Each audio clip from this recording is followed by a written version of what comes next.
So if I had the opportunity and Zulfikar contacted me today, I maybe we could actually go over the situations and see like why things happened the way they did. But again, I don't really know quite sure if Zulfikar had um, was part of this transnational repression, because it wasn't immediately clear to me then when I was in a relationship with Zulfikar, so I wasn't actually looking out for it when I was with him. My whole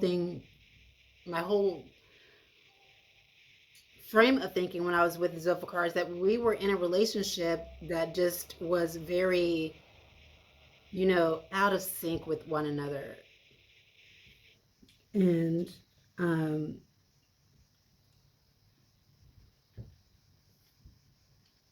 and that's what I thought.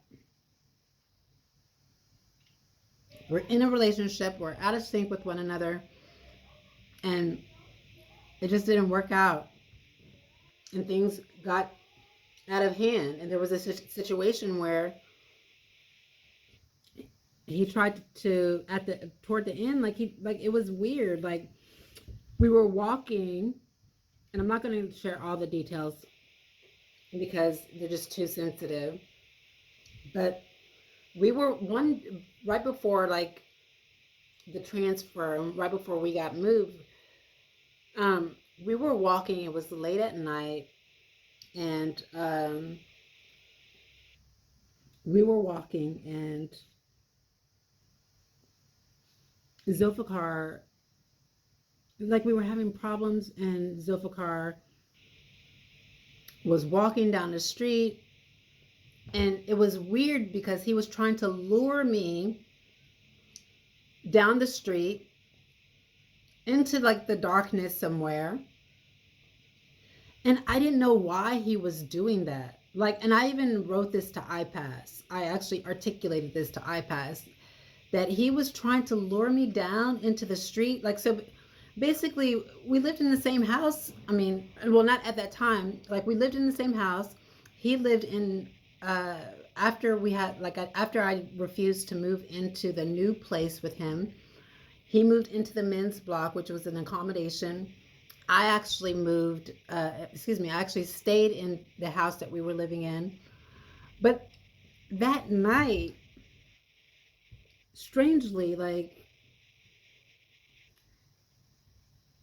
Zulfikar was trying to take me down the street, like, to this undisclosed location in the dark. And I don't know why he was doing that, what that was about, what that was for, you know, the purpose of that, but it made me afraid. And so I wrote to iPass and I told them like all of the things that had happened. And of course he had wrote to whoever he wrote to and told them like, so again, the situation just didn't work out. Some relationships just don't work out. And that was just a relationship that just didn't work. And after that situation, of course, I was transferred to Kinsale Road Accommodation Center. Zulfikar and I talked a few times, like maybe 2 or 3 times, while I was living in Cork. And then just because of his manipulation and because just because like I didn't want to be in relationships like that anymore, I decided, you know what? Don't talk to this guy anymore. Like just cut like your ties with him. Cut your ties with him completely. And that's what I did. And I hadn't spoken to him since or tried to reach out to him.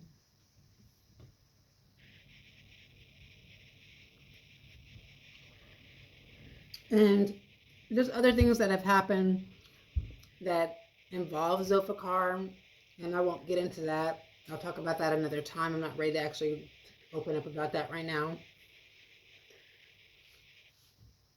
But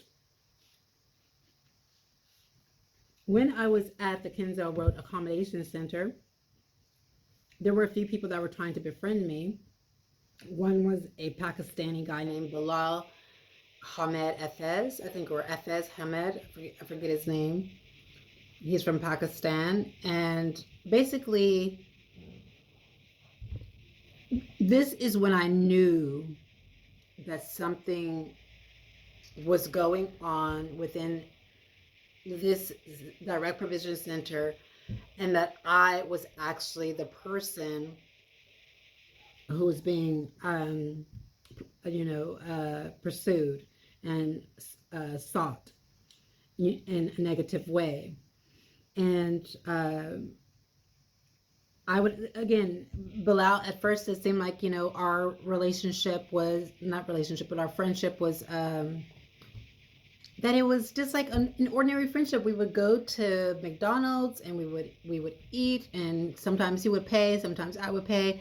There would be, sometimes I would offer to pay. There would be reciprocity. Sometimes he would offer to pay. He would say no. I would say it'd be reciprocity. And sometimes, he would just pay. And he engaged in like soft, in like questioning, interrogation, and it wasn't like skilled. So like, it wasn't like, oh, I'm not saying that this person was a like an agent or anything. I don't think that he was. I think he's just an asylum seeker who authorities influenced him to do something to try and get intel on me as an American. And the reason why I say that is because our friendship wasn't an ordinary friendship. Like, it wasn't one of those friendships where you just are talking and you're just like finding out stuff about each other. Like, it was like asking me specific questions that were like security questions, and it was a consistent effort of asking me security questions. And ladies and gentlemen, at this time, again, I was naive. Like, I knew a lot about men, but I didn't know a lot about, this kind of interrogatory, right? And I had read a lot of books. Of course, I had collected a lot of books on psychology, dark psychology, crowd psychology. I was collecting a lot of books, trying to read up on like my social, just understanding sociology, my social environments. But it wasn't something that, like, you're in a situation and you're like, okay, let me apply this, let me like put this to application. No, like, I was just thinking that I had a friend, and this friend had betrayed me and was asking me a lot of very personal questions that were like security questions that friends don't normally ask their friends. And so our friendship really didn't last long, and maybe because like I wouldn't reveal the information that he was seeking. Maybe, like, again, I really believe that I know that he was part of this morality policing phenomenon, but again, who he was sending the information that he was getting from me back to, I don't know. And I suspect it was a U.S. embassy. But again, he was like my first contact with the morality police, because this is where all of those distressing questions, he would ask me a lot of excuse me, let me turn off the heater. It's getting a bit heated.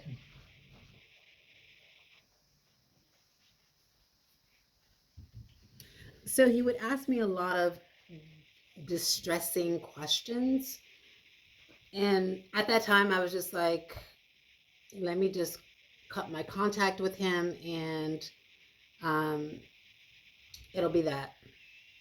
Cut my contact, it'll be that.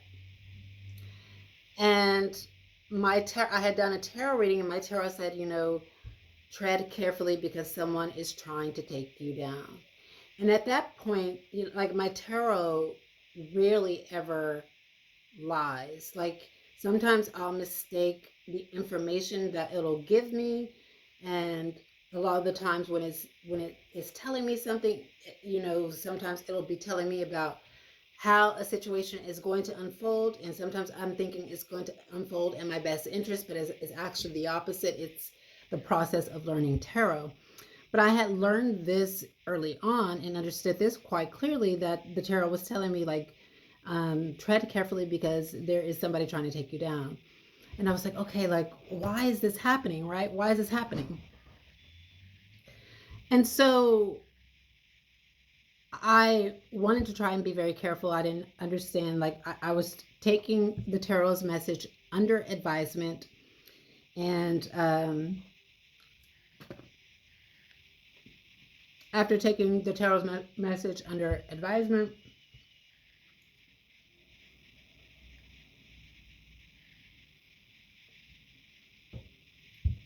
after taking the tarot's message under advisement, I just was living my life. And I realized I was in a situation in direct provision that was quite fabricated. Like, a lot of the men were coming up to me and saying, trying to befriend me and asking me for my number. And I was like, there's something going on. Like, there's something odd that's happening because, I have high self-esteem about myself. Like, that has taken that has come I've come a long way to actually love myself and not care about what anybody thinks about me. But this kind of, all these compliments that I was getting at this direct provision center were disingenuous, and I felt that.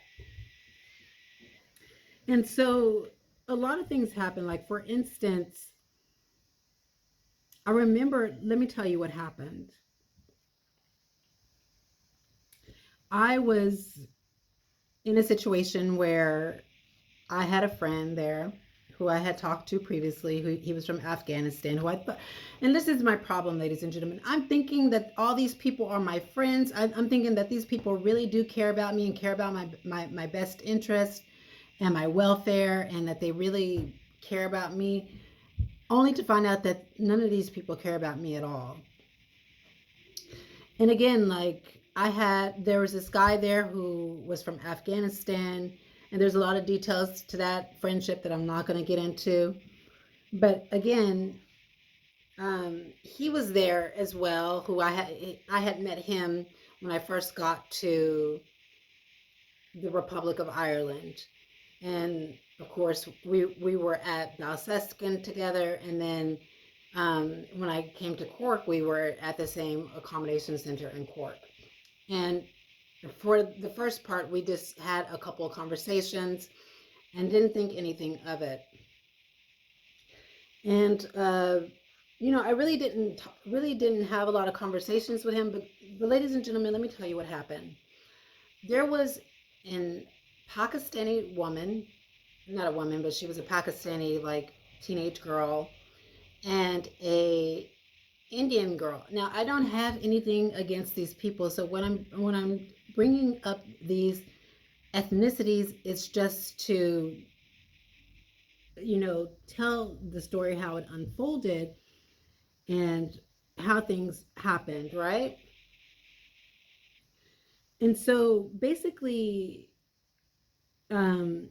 this guy who I'm talking about from Afghanistan, he had came up to me and he had told me, like, okay, they're saying A, B, C, D about you. And I was like, who's saying A, B, D, C? And like, and I'm not going to get into that thing. I've already written about that in my paper. But he's like, they're saying A, B, C, D about you. And I'm like, who is saying A, B, C, and D about you? And basically, he wouldn't actually open up about who was saying what, right? He wouldn't tell me, like, he wouldn't tell me the person who said it. He would only tell me what was being said. And my thought was, okay, this isn't them saying that. This is you saying that, because right now, this was the time where I'm starting to learn that there is something going on in direct provision. The men are being extremely nice to me, but the women are being very mean to me for some reason.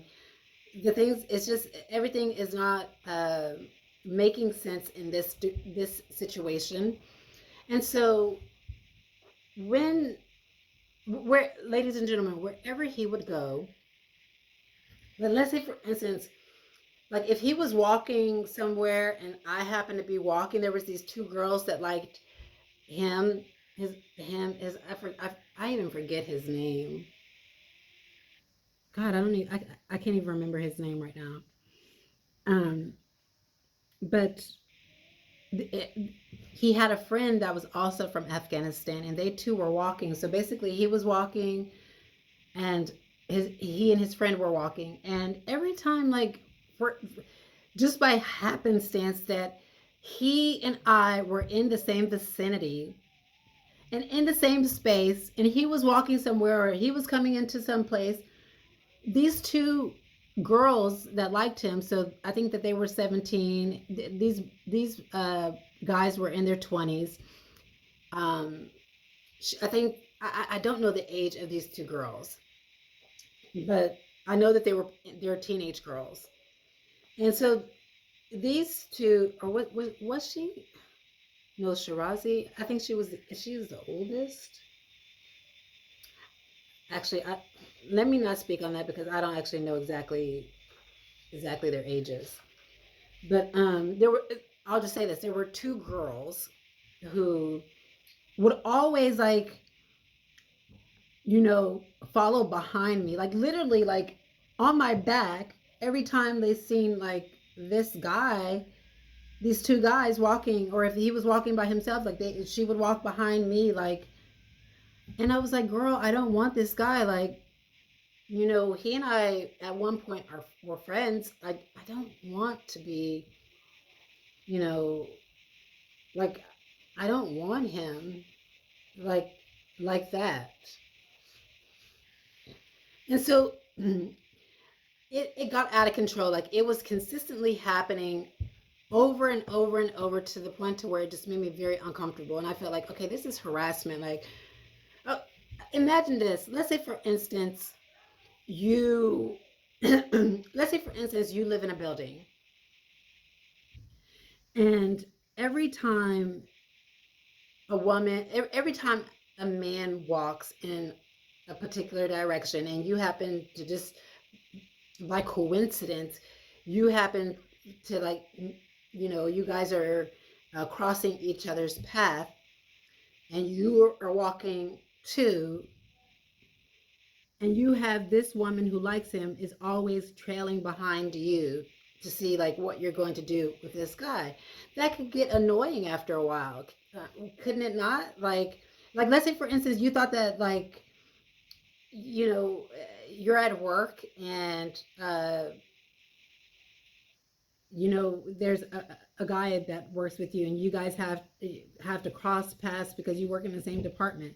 But every time you do that, right? Let's say, for instance, every time that you do that, and let's say, for instance, that the guy's girlfriend works in the same department, and she works. Every time that you guys are crossing paths or in the same place or whatever, the girlfriend actually comes and trails behind you, and to see, like, your communication with this guy. It got annoying, and I was like, oh my god, like, this is weird, because I had reported it to management, and management didn't do anything about it.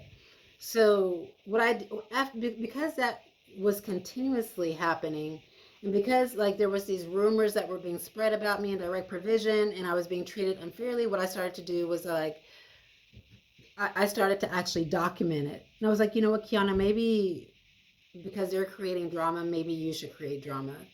Maybe you should start to create drama as well. And I was like, yeah, maybe that I could do it. But I was like, no, Kiana, don't create drama, because then that'll come back negatively on you. And I was like, well, maybe you're not dressed conservative enough. Start dressing, like, more conservative. And I was like, but would that help? Like, like, would I still be myself if I'm actually dressing more conservative? Like, I'm in a free country. I'm in Ireland. Allegedly, this is supposed to allegedly be a free country. Why do I need to dress conservative? So, like, I was thinking of all these ways to try and manage the situation so that, it could stop. And it just continued and continued and continued and continued. And I was like, you know what, Kiana, now it's time for you just to start to document. So basically what I did was I just started to record, like make voice recordings of every time. So the voice recordings that I started to make first were voice recordings about how I was feeling about my environment. Because again, at that time, I didn't know that what I was experiencing was transnational repression. I wasn't educated on it then. Like, I was just a student in university taking law. I was studying law, and I was, had some high aspirations and pursued uh, some credentials that were of a legal aspect, but I didn't know, like, I knew some about human rights law, but I wasn't like really educated or really informed on transnational repression at the time or anything like it. So I said, okay, let me learn more about how I'm feeling about the situation, how this is making me feel. Let me do some voice recordings about that. Let me actually do some voice recordings about how what's going on in my environment because of this. And then I actually said, okay, they're not actually taking my complaint seriously. Something is happening. So I said, okay, Kiana, what do you do? Okay, basically what I did was I started to take pictures of the cameras, right? I'm like, okay, there's a camera here, there's a camera here, there's a camera there. So they can't say that none of this is happening because this is all being like, there's cameras in this situation. So now that I've taken pictures of where the cameras are, and I make this complaint, I can actually send this to iPads and say, look, there's a camera here. Of course, surely they should be recording and surely they should be documenting what's going on. But surprise, surprise, surprise. Like, you know what they say? They say that, when you're being wronged, the cameras are not going to be working, right? So in all of the situations where I was being wronged, the cameras weren't working at all. They didn't capture it. The camera was turned a different way. And ladies and gentlemen, this is why I started to record everything in direct provision. Because even when I was actually taking pictures of, like, I would actually take a picture of the perimeter where all the cameras were.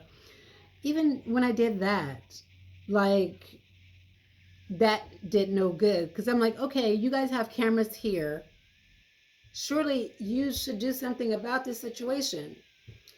And that didn't work. So when the people were engaging in the situation, the people that were actually involved, I would just take a picture of those people. Okay, so this one Afghan guy, he's the one that's saying these things about me. Let me just take a picture of him so that people know, so that authorities know, okay, this is who I'm talking about. This is the person who I'm talking about. Of course, I didn't know.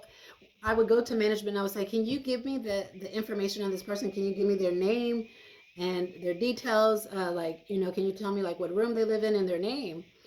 And management would tell me like, oh, we can't do that because it's a GDPR violation. But it wasn't GDPR violation when an asylum seeker actually sped away and took my mail with him, knowing that it didn't belong to him, and kept it with him for several hours. We'll get into that in another video. But again, so in those situations, I was like, Kiana, take documentation of everything that's happening. Take documentations of the perimeters to show that there are cameras. Take pictures of the people who are engaging in this conflict that are afflicting you. And I wrote, I didn't send those pictures to management because somehow they were deleted. And I only sent correspondence to management about these particular people. And I still have that correspondence. I sent correspondence to management about what these people were doing in that particular situation. and what had happened in that situation, and nothing happened. Nothing happened whatsoever.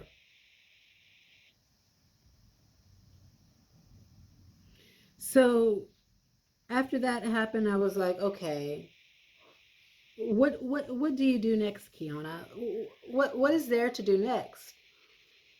And again, I am still learning about this environment. I'm still learning about what's happening. So what I did was, okay, this was coming predominantly from guys from Islam. So basically, what I decided to do, I say, okay, Kiana, what is your fallback? Your fallback is the law. So legally send them cease and desist letters. And ladies and gentlemen, if you read the cease and desist letter, basically the cease and desist letter specifically says is that you have the right to say what you want to say about me. You have a right to form an opinion about me. But one thing that you can't do is you can't say fake things about me. And you can't tarnish my reputation by saying fake things about me. And I said, don't do this, please. Or, you know, if you do this, then I'm going to be forced to actually take a case to the Gardaí. And oh God, why did I do that? Like, I'm thinking, I'm trying to protect myself in a situation where I'm being harassed, not knowing that it's transnational repression, just thinking that it's morality policing. And right, and trying to protect myself. So what I did was I wrote some cease and desist letters to all of the men to stop. And why did I do that? That made things worse for me. And again, at that time, like, I didn't know the best way to communicate. I had already talked to them several times. I had already spoken to them several times to try and get it to stop, but it continued and it continued and continued. And then I talked to management, and that didn't help. And so this was like the last resort. And of course, I wasn't going to resort to violence. So this was like the last resort for me.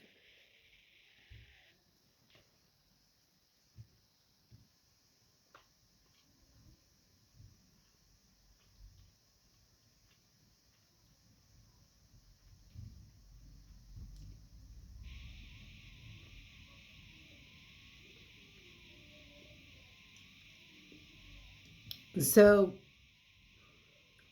subsequently, that made things worse. Me trying to have self preservation, it made things worse. By sending those cease and desist letters, it made things worse. And basically, I was just trying to manage the situation like an adult. And I just told management, I articulated everything that happened. I was like, listen, maybe you should move this guy that is doing it, because if you move this guy that is doing it, then maybe all of this will stop. And maybe, like, you know, the environment will be calmed down again, and people won't have this opinion about me that I'm this bad person. Let me see if I can find exactly what I said.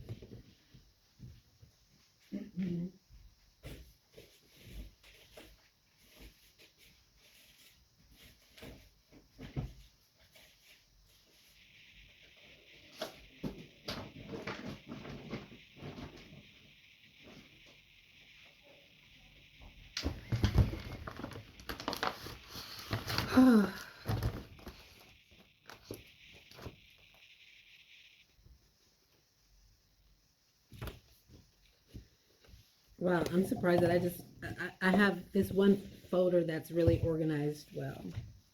Okay, this is what I said.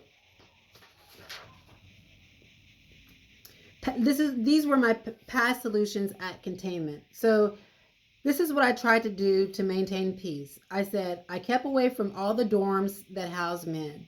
Now, during this time, I wasn't like visiting the men's dorm. I wasn't talking to men. I had actually became really good friends. Again, what I thought was a good friend with this Nigerian guy. I thought that we were friends, and I thought that, like, and he was somebody that I really saw as a brother. I really cared about him. Like, when he stopped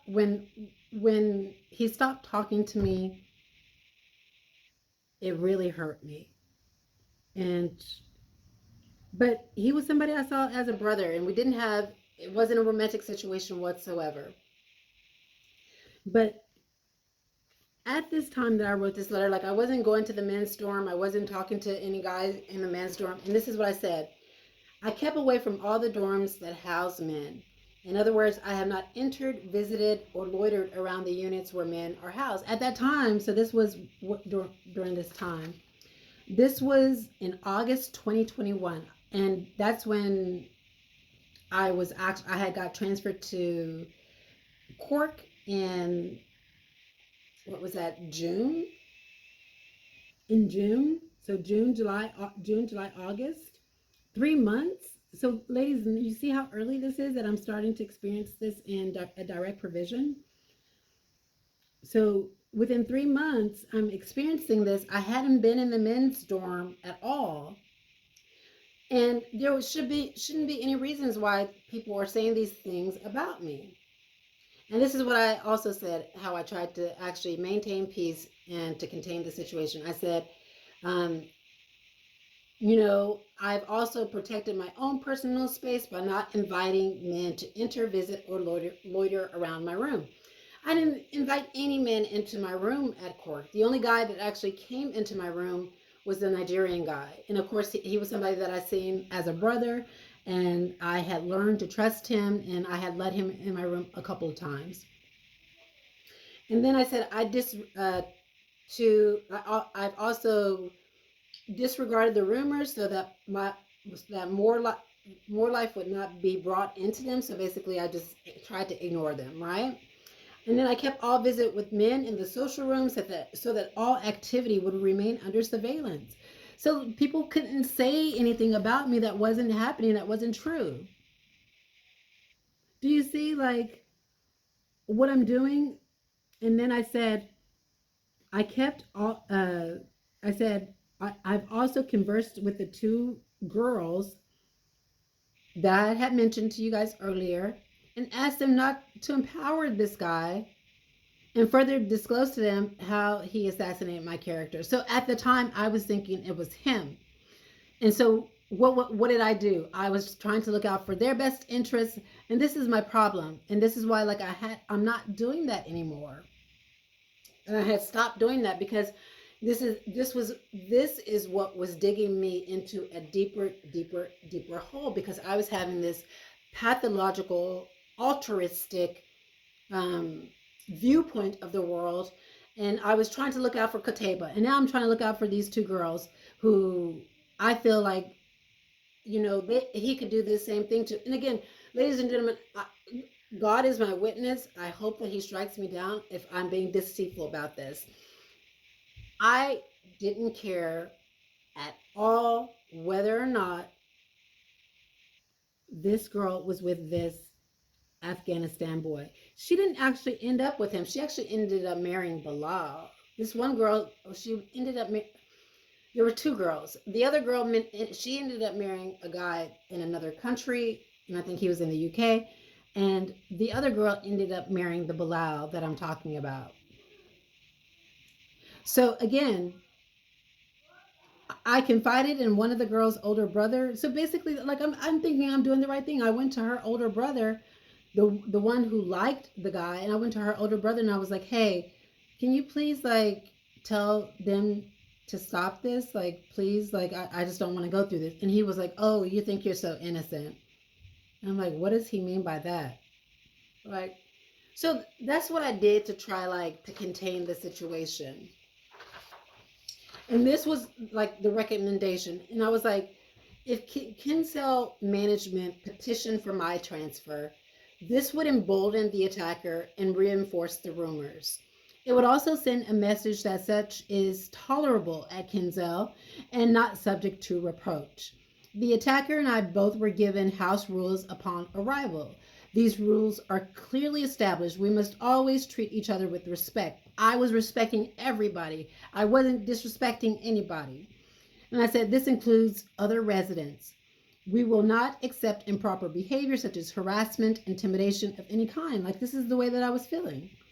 And it also said, you must treat everyone you meet with respect. You must not You must not do anything that will compromise the safety or the good order of your center. And and residents must not deliberately make false, malicious, or defamatory statements or endanger the harm and health and safety of other residents. You see, ladies and gentlemen, I was trying to follow the rules. I was trying to follow the book. Okay, you were making up these things about me that weren't true. The book is saying, the house rules are saying that you're not supposed to do that. I'm bringing this to management attention, and now I'm being looked at as the bad person. And I said the attacker knew, or he should have known, that his actions were not consistent or aligned with the house rules, and that thus liable for admonishment. Again, if Kinsale management decided to transfer me on the attacker's denial, so of course he would have denied everything, blame shifting, and claim a defeasibility, this would only reinforce a vertical power differential. So basically what that means is now it's all these people against me. Like, I don't have any power. So now you're taking his side for it. And all that would do is put this situation in reverse. And now, like, I'm going up against all these asylum seekers, which I didn't want to do. And so basically that's what I said. And I said, maybe you should transfer him. And ladies and gentlemen, why did I even do that? That got me into a lot of trouble. And you know what I think it was? Is because it was the legal nature of how I wrote the letter. And again, that's how I learned to write. Like, of course, right now I'm trying to learn to write differently in a community-based way, to where like people are not feeling attacked by the legalese that I am writing in letters. But all I tried to do, ladies and gentlemen, was actually contain the situation and to try and do the greater good. And I was made out to be the heavy. I was made out to be the bad person in the situation. So this video is about to run over, and I've already have gone 2 hours with talking about this. So I'll probably do some more story time about my experience in direct provision and kind of go into more detail about what happened. Bye-bye.